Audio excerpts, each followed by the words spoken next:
Kashmir connection सामने आया। कल से ही हम देख रहे थे, कभी कार को लेकर ये बातें सामने आई कि पुलवामा के तारीख के नाम पर ये गाड़ी थी, उसे ये बेची गई सलमान की तरफ से, और अब जो सुसाइड बॉम्बर जिसकी तरफ से ये अटैक पूरा प्लान किया गया और उसके बाद सुसाइड बॉम्बर के तरह वो सामने आया, जो है डॉक्टर उमर, मोहम्मद उमर नबी, जो कि पुलवामा का रहने वाला है। अब ये बताया जा रहा है कि ऑब्वियसली क्योंकि वो सुसाइड बॉम्बर था, he was the only person जो उस गाड़ी में उस टाइम पर बैठा था, उस I-20 कार में, उसका जो रेजिडेंस है वो पुलवामा में है। और एग्जैक्ट अगर हम बात करेंगे तो ये पुलवामा का रहने वाला था और पुलवामा के कोयल विलेज का रहने वाला था। और अभी फिलहाल उसकी मदर को भी जो है वो बुलाया गया है DNA टेस्टिंग के लिए।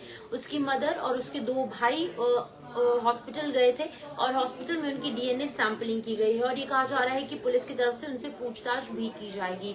और मैं आपको ये भी बता दूं कि अब ये पूरा केस जो है एक टेरर एंगल के रूप में सामने आया है। हालांकि अभी तक कोई भी ऑफिशियल कंफर्मेशन नहीं हुई है, लेकिन जो भी अभी विश्वसनीय सूत्र हैं वो यही कह रहे हैं कि टेरर एंगल हो सकता है, क्योंकि कल से ही हम देख रहे हैं अलग अलग जगहों पर कभी RTX बरामद हो रहा है, कभी कोई ऐसे लोग जो है उन्हें डिटेन किया जा रहा है जिनकी की तार कहीं ना कहीं ISIS या फिर किसी न किसी आतंकी ऑर्गेनाइजेशन के साथ जुड़ी है। मैं आपको बता दूं कि अभी की बड़ी खबर सबसे पहले आपको बताऊंगी, एक और डॉक्टर जिसका नाम की सजाद अहमद है, जो कि बांजू पुलवामा का रहने वाला है, उसे भी अरेस्ट किया है। अभी कुछ ही सेकंड्स पहले ये अपडेट सामने आई है। वो उसी सेम कॉलेज में पोस्टेड था जहां पर डॉक्टर उमर, जो कि सुसाइड बॉम्बर है, वहां पर काम करता था, वो भी उसी कॉलेज में था। और प्रेजेंटली अभी फिलहाल वो बांजू पुलवामा में ही था, एक मैरिज सेरेमनी को अटेंड करने के लिए ये डॉक्टर गया था, यानी कि डॉक्टर सजाद अहमद। अब इसे भी डिटेन कर लिया गया है। अब डिटेंशन की जो संख्या है, जो डेटा है, जो नंबर है, वो एक और एड ऑन उसमें हो चुका है। मैं आपको बता दूं कि जिन 4 लोगों की तस्वीरें अभी फिलहाल सामने आई हैं वो मैं आपको दिखाऊंगी, लेकिन सबसे पहले ये दिखाना इंपॉर्टेंट होगा डॉक्टर उमर, मोहम्मद उमर, जिसने कि सुसाइड बॉम्बर बनके जो है ये इस पूरे अंजाम दिया, इस पूरी घटना को। ये है वो व्यक्ति, ये है डॉक्टर उमर, जो कि लगातार इसकी तरफ से जो है वो सुसाइड बॉम्बर के रूप में ये सामने आया और इसने जो है बाकी लोगों की मृत्यु का कारण भी बना। अब मैं आपको पूरी जानकारी देना चाहूंगी।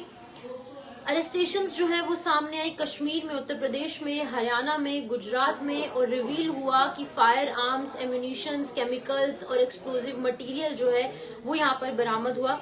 और उसके बाद बैंड टेररिस्ट ऑर्गेनाइजेशन जैसे कि ISIS है, जैश ए मोहम्मद है, और अंसार गजवतुल्लाह हिंद यानी कि AGUH जो है, इनके साथ इनके तार जुड़ते नजर आए। और डॉक्टर आदिल राठर यूपी में अरेस्ट हुआ। ये फर्स्ट अरेस्ट थी जब इसके अनंतनाग GMC से AK-47 राइफल बरामद हुई। 27 साल का ये जो है वो यहाँ पर डॉक्टर है आदिल अहमद राठर, जो कि गवर्नमेंट मेडिकल कॉलेज GMC में कार्यरत था 2024 तक। उसके बाद इसके जो तार हैं वो जुड़ते नजर आए JEM यानी कि जैश ए मोहम्मद से। उसके बाद डॉक्टर अहमद सैयद को अरेस्ट किया गया गुजरात से, इसको गुजरात ATS से अरेस्ट किया गया और ये 35 साल का है। वैसे बेसिकली हैदराबाद का है, लेकिन फिलहाल अभी इसको जो है यहाँ पर अरेस्ट किया गया। उसके बाद इसके जो तार हैं वो जुड़ते नजर आए, अलग अलग ISIS से भी इसके तार जुड़ते रहे और UAPA के तहत, आर्म्स एक्ट के तहत और IPC के चार्जेस के तहत इसके खिलाफ मामला दर्ज किया। उसके बाद डॉक्टर मुजम्मिल शकील, जिसे कि हरियाणा फरीदाबाद में अरेस्ट किया और उसके बाद उसी से इंटेरोगेशन के दौरान एक घर में, एक रेंटेड हाउस में 300 किलो जो RDX है वो भी बरामद किया गया। उसके बाद एक डॉक्टर वुमेन डॉक्टर जो है वो भी अरेस्ट की गई, जिसकी की गाड़ी का यूज इस RDX को ट्रैवल करने में किया गया, जो कि अल फलाह यूनिवर्सिटी में डॉक्टर थी। ये सभी जो है एक यूनिवर्सिटी से ताल्लुक रखते थे। एक नया पैटर्न जो है वो कहीं ना कहीं अनवील हुआ है और दिल्ली ब्लास्ट में उस व्यक्ति की मां को अब DNA टेस्टिंग के लिए बुलाया गया है, जिसने कि सुसाइड बॉम्बर के तौर पर एक बहुत बड़ा काम किया है।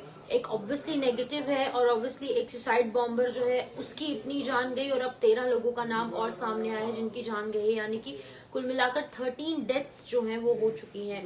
पुलिस ने जो है वो ये बताया है कि वो उसने उनकी मदर को बुलाया है सस्पेक्टेड जो कि ड्राइव कर रहा था कार जो कि एक्सप्लोड हुई रेड फोर्ट के पास। उसको डीएनए लेने के लिए उसकी मां को बुलाया गया है और ऑफिशियल्स की तरफ से कहा गया कि मां को डीएनए सैंपलिंग के लिए बुलाया गया है और जो उसके जो सुसाइड बॉम्बर है उसकी जो बॉडी पार्ट्स है वो कनेक्ट करने के लिए और ऑब्वियसली एक ऑफिशियल स्टेटमेंट के लिए ये तमाम चीजें हुई है। उमर नबी जो है वो एलिजिडली ये Hyundai i20 कार को ड्राइव कर रहा था रेड फोर्ट मेट्रो स्टेशन के पास जिसमें कि 13 लोगों की मृत्यु हुई है और ये कोयल विलेज पुलवामा का रहने वाला है। इसके 2 भाई भी इसकी मां के साथ एक कंपनी किए वहां पर जाने के लिए और ऑफिशियल्स ने कहा है कि 3 लोग जो कि लिंक्ड हैं सेल और परचेज में उस कार के, उनको भी जो है वो डिटेन कर लिया गया है क्वेश्चनिंग के लिए। और अभी एक बड़ी खबर ये सामने आ रही है कि डॉक्टर सजाद अहमद जो कि बांजू पुलवामा का रहने वाला था उसे भी डिटेन कर लिया गया है और डिटेन करने के साथ ये चीज इंपॉर्टेंट सामने आ रही है कि ये भी इनके साथ मौजूद था, यानी कि पुलवामा कश्मीर का कनेक्ट दिल्ली में हुए उस सुसाइड बॉम्बर अटैक के साथ जुड़ा नजर आ रहा है। और अभी फिलहाल इसको लेकर क्वेश्चनिंग हो रही है और क्वेश्चनिंग के साथ साथ ये भी पता चल जाएगा कि आखिरकार इसके पीछे का मास्टरमाइंड कौन है और कहां पर इसके तार जुड़ते नजर आ रहे हैं। फिलहाल मैं आपको बता दूं कि ये है Delhi blast car blast case का कश्मीर कनेक्शन। अभी जैसे जैसे और इसको लेकर डिटेंशन होंगी और अगर लोग डिटेन होंगे या फिर जो भी ऑफिशियल स्टेटमेंट सामने आएंगे वो भी आपको जेके मीडिया के माध्यम से जरूर बताएंगे। फिलहाल इस वीडियो में